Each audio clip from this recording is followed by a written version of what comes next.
gaur nortzeguna da eta honako albisteak utzi dizkigu gaurko honek.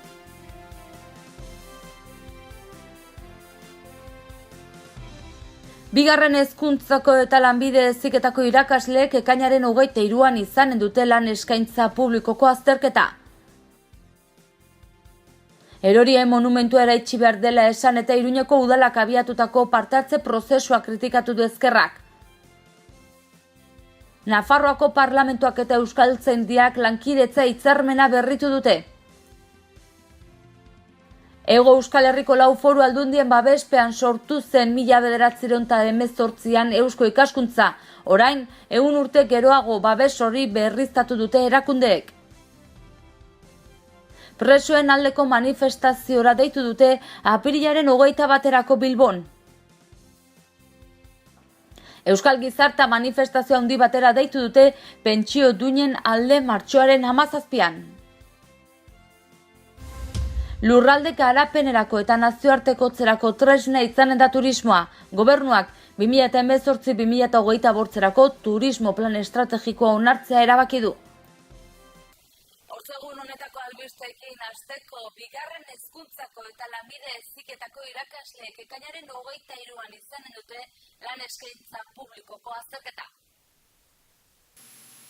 Hezkuntzako mahai sektorialean jakinarazi duela esan du Maria Solana kontseilariak. Ekainaren 23an egin beharko dituzte bigarren hezkuntzako irakasleek eta lanbide heziketakoek azterketak.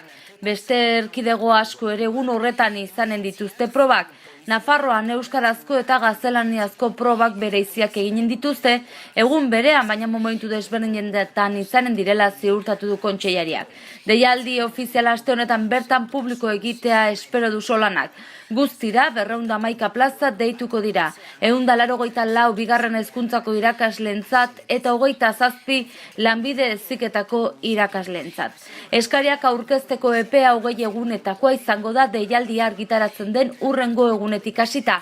Hau da, ostiral honetatik martxoak 16, apirilaren 4 bitartean biak barne.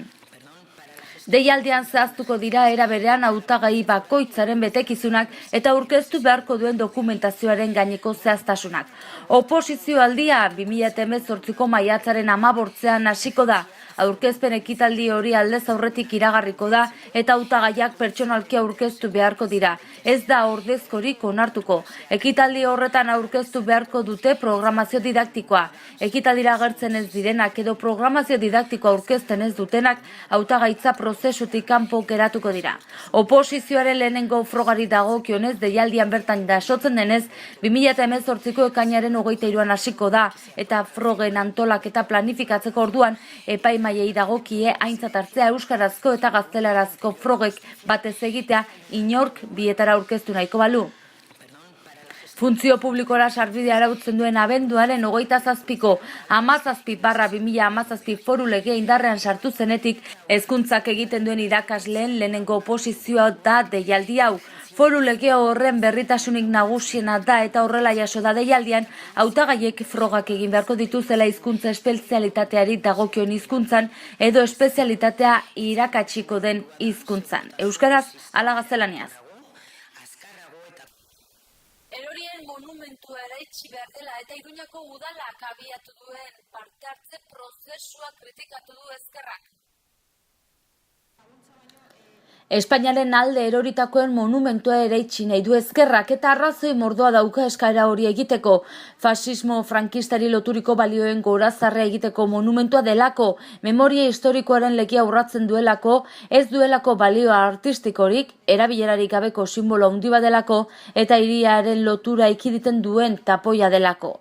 EH Bildu buru duen Iruñako udalak abiatutako prozesu parte hartzaia murritza mugatu eta presaz abiatutakoa dela deritzo Edurne Egino Ezkerrako zinegotziak ez baitu eraistia aintzat hartzen. Udal gobernuan dagoen laukoaren artean, erorien monumentuaren inguruan adostasunik ez dagoela azpimarratu du Ezkerrak eta hirigintza sailak nazioarteko lehiaketarako abenduaren 29an aurkeztutako oinarriak alde bakartasunez eta eztabaidarik gabe idatzi zituztela.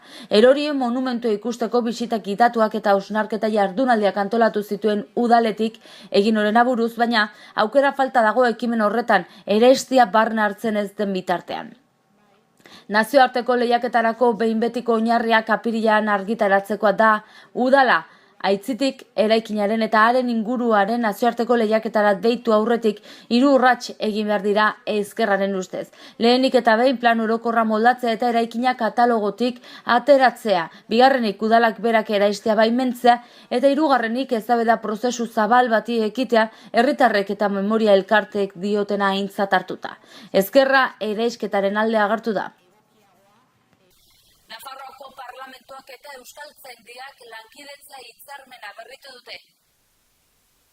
Nafarroako parlamentuak eta Euskaltzaindiak lankidetza hitzarmena sinatu dute euskara babestea eta indartzea helburu. Ainhoa Aznarez Foru Ganberako presidentak eta Anders Urrutia Euskaltzainburuak izenpetu dute akordioa. Sinatzaile zehaztu dutenez hitzarmen honen xedeak eta alde ezberdinak ditu. Alde batetik antzinako euskarazko testu juridikoen erakusketa bat egiteko helburua du. Baita izaera lexikografikoko euskarazko hiztegi juridiko parlamentarioa hobetzekoa ere. Bestalde, Euskaltzaindiaren mendeurrena dela eta 2018ko eta 2019ko udazkenean antolatuko diren ekitaldi eta jardunaldiak elkarbanatzea aurre ikusten da. Proiektu hauetan guztietan euskararen lurraldetako elkarte, unibertsitate eta erakundeek parte hartu ahal izango dutela zehaztu dute. Euskaltzaindiak eta Nafarroako parlamentuak uste dute garrantzitsua dela hiztegi juridiko parlamentarioa bateratu eta hobetzeko ahalegin egitea hiztegi honen proiektuan landutako esperientzia baliatuz. Helburu horrekin Nafarroako parlamentuak bere testu juridikoen dokumentu funtsezko testuak Euskaltzaindiaren esku hartzeko konpromiso hartu du, testuok parlamentuko terminologian eta lexikoan duten balioa aintzat hartuta. Aznarezen hitzetan Euskaltzaindiarekin sinatutako hitzarmenak Europar Batasuneko oinarrizko eskubideen gutunari men egiten dio, hizkuntza aniztasuna errespetatzeko betebeharra ezartzen baitie herrialde kide guztiei. Urrutiak bere aldetik hitzarmena berritzeak duen garrantzia azpimarratu du. Urrutiak adierazi du hitzarmen hau etorkizunera proiektatu nahi duela Euskararen Akademiak, mendeurrenaren eskutik. Hego Euskal Herriko 4 foru aldundien babespean sortu zen eusko ikaskuntza 1918an eta orain 100 urte geroago babes hori berriztatu dute erakundeek. Hego Euskal Herriko 4 foru aldundien babespean sortu zen eusko ikaskuntza 1918an eta orain 100 urte geroago babes hori berriztatu nahi izan dute Bizkaiko ahaldun nagusi Unai Rementeriak, Ramiro González Arabakoak, Markel Olano Gipuzkoakoak eta Nafarroako gobernuko herritar eta erakundeen arteko harremanetarako kontseilari Ana Ollok. 4 ordezkari instituzionalek sinatutako agirian gogorarazi dituzte eusko ikaskuntzak bere ibilbidean egindako lan ugariak. Sortu zeneak autonomia politikoa eta Euskal Unibertsitatea sustatzea, Euskaltzaindia sortzen laguntzea antolatutako kongresuak eta abar. Euskaldun, euskalari eta euskaltzale guztiak batzeko gaitasuna izan du, sentsibilitateak, ideologiak eta lurraldeak gaindituz nabarmendu dute. Mendeurrena ospatzeko antolatutako ekitaldien artean oinatin azaroan egitekoa den kongresuan nabarmen daiteke. Geroa elkar ekin lelopean antolatuko dute eta aldez aurretik lan saio bana egingo dute Euskal Herriko 4 hiriburutan, 4 eremu jorratzeko. Gobernantza demokratikoa Baionan, euskararen etorkizuneko eszenatokiak elkarrekin eraikitzea Gasteizen, aniztasuna, kohesioa eta kultura Iruñan eta garapen sozioekonomikoa Bilbon. Presoen aldeko manifestaziora deitu dute apirilaren 21erako Bilbon. Presoak kaleratzeko aldarria agenda politikoaren erdien jartzeko unea dela adierazi dute.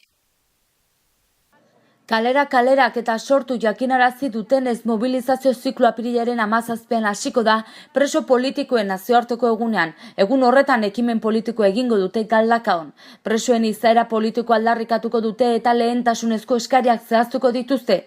Presoak hurbiltzea, preso gaixoak kaleratzea, 70 urtetik gorakoak kaleratzea eta lehenengo gradua bertan bera uztea. Ondoren, apirilaren 18tik 20ra ekimenak egingo dituzte herriz herri eta amaitzeko 21 manifestazio nazionala egingo dute Bilbon, bada garaia presoak kalera, konponbidea, bakea eta askatasuna lelopean.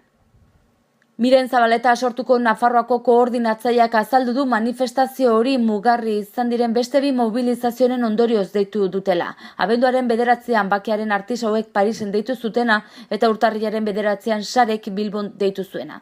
Zabaletak azpimarratu du bi mugarri horien ostean eta Xabierren heriotza oraindik gogoan iritsi dela presoak kaleratzeko alarria agenda politikoaren erdian jartzeko momentua. Horrez gain Zabaletak gogorarazi du elkarrizketa bide bat zehaztu dutela Ipar Euskal Herriko ordezkaritzaren eta Frantziako Justizia Ministerioko ordezkaritzaren artean eta dagoeneko 5 preso hurbildu dituztela Monte Marsango espetxera. Nafarroa, Araba, Bizkaia eta Gipuzkoari dagokionez adierazi du gatazkaren ondorioei konponbidea bilatzeko urrats mantxo baina irmoak ematen ari direla. Nabarmentzekoa da astelehenean UPNren eta PPren babesa kenduta beste eragile politiko guztien adostasunez Nafarroako parlamentuan sakabanaketa lehen gradua salatzeko ebatzi duten ebazpena horixe da Zabaletak azpimarratu duena. Bestetik Oiana Garmendia kalera ekimeneko kideak ezinbestekotzat jo du lehenengo gradua bertan bera uztea, izan ere hori da haren hitzetan lege arruntere igarotzeko oztopo nagusia. Horrez gain esan du euskal preso askok errekurritu dutela lehen gradua eta aurrerantzean eskaerak ugarituko direla. Euskal gizartea manifestazio handi batera deitu dute pentsio duinen alde martxoaren 17an Iruñan arratsaldeko 6etan izanen da Gaztelu plazan. Pentsiodunen aldarriekin bat egin eta manifestaziorako deia egin diote euskal gizarteari larunbaterako martxoaren 17irako. Deitzaileek martxa erraldoiak dituzte helburu azken hilabeteetako mobilizazioak gaindituko dituztenak. Urtea hasi zenetik mobilizazio jendetsuak egin dituzte astelenero pentsiodunek. Astero honako aldarrikapenak eraman dituzte Hego Euskal Herriko kaleetara. Pentsio duin publiko eta bizi kostuaren araberakoak. Gutxieneko pentsioa 1.080 eurokoa izatea eta pentsioen sistemaren erreforma egitea. Asteek aurrera egin ala are jendetsuagoak izan dira protestak. Euren ustez Espainiako gobernuak 2018rako ezarritako igoera 0,08%koa adar jotze bat da. Martxoaren 17ko deialdiak harago joan nahi du. Herritar guztiak deitu dituzte mobilizazioera, batez ere gazteak. Eta ortzegun honetako albisteekin bukatzeko nazioartekotzerako eta lurralde garapenerako tresna izanen da turismoa. Nafarroako gobernuak 2018-2025 turismorako plan estrategiko onartzea erabaki du. Plana parte hartze bidezko metodologia baten laguntzaz landu da Foru Administrazioko unitateen eta sektore turistikoa ordezkatzen duten erakunde publikoen partaidetzaz. Tresna horien bitartez 172 eragile publiko eta pribatu parte hartu dute guztira toki erakundeen, enpresa publikoen, turismo elkarteen, garapen agentzien naiz gobernuaren ordezkari gisa. Zirriborroaren elaborazioa eta aurkezpena bukaturik parte hartze publikorako prozesua ireki zen gobernu irekiaren bitartez. Gainera, lurralde mailako aurkezpenak programatu ziren Iruñan, Irunberrin, Bertizen, Lizarran eta Tuteran, tokian tokiko erakundei naiz garapen eragilei, turismo elkartei, sektoreko enpresei eta interesatuta egon ziteken edozein pertsonari gonbite eginez.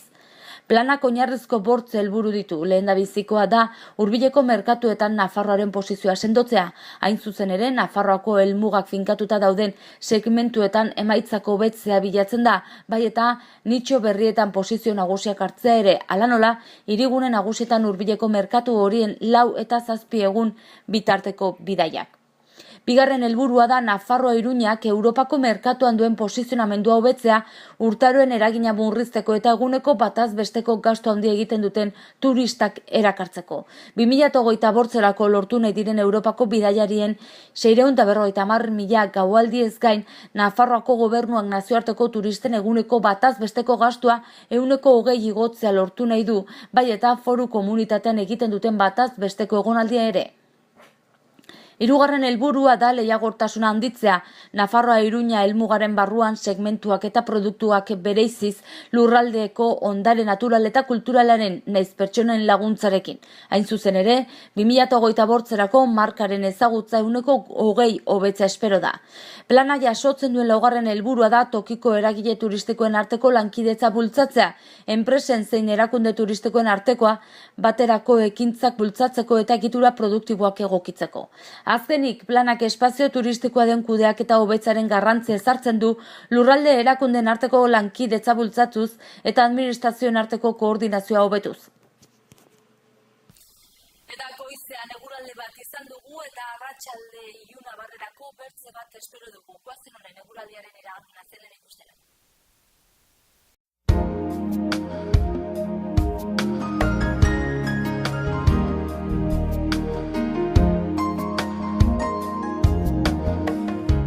Goizean erdi mailako lainoak eta goi lainoak izango dira nagusi, ateri eutsiko dio ziurrenik. Arratsaldean zerua lainotsu egongo da eta zaparrada bota ditzake. Mendebal hego-mendebaldeko haizea ibiliko da, temperatura gutxi jaitsiko da. Ostiralean zerua lainotsu egongo da orokorrean, baina goizean ostarte batzuk zabalduko dira. Noiz behinka zaparrada botako ditu batez ere arratsaldean. Mendebaldeko haizea ibiliko da, temperatura gutxi jaitsiko da. Martxoak 15 gaur ortzoguna, goazen egunak utzizkun albisten errepaso egitera titularrekin.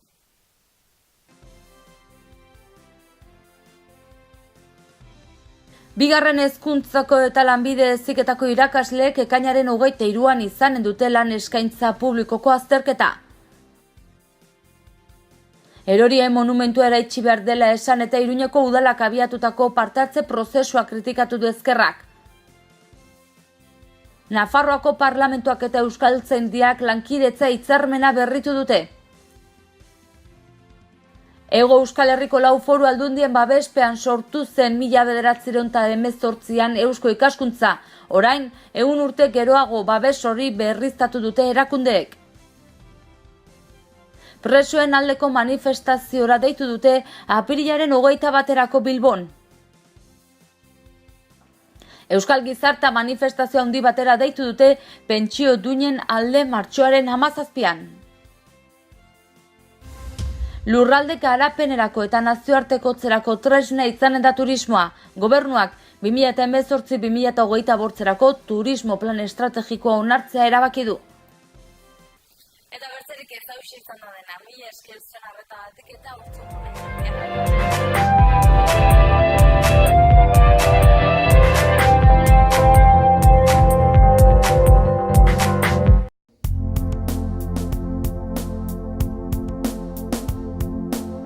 Gorritxon atsedenerako sistema hoberenak eta loaldi egoki batendako beharrezkoak diren produktuak aurkituko dituzu. 40 urte daramatzagu punta-puntako materialak eta marka hoberenak bezeroaren eskura jartzen. Deskansatzeko sistemetan aditua gara, sofak, koltsoiak, somierrak. Hurbildu eta eskuzabali jasoko zaitugu. Iruña, Gorritxo.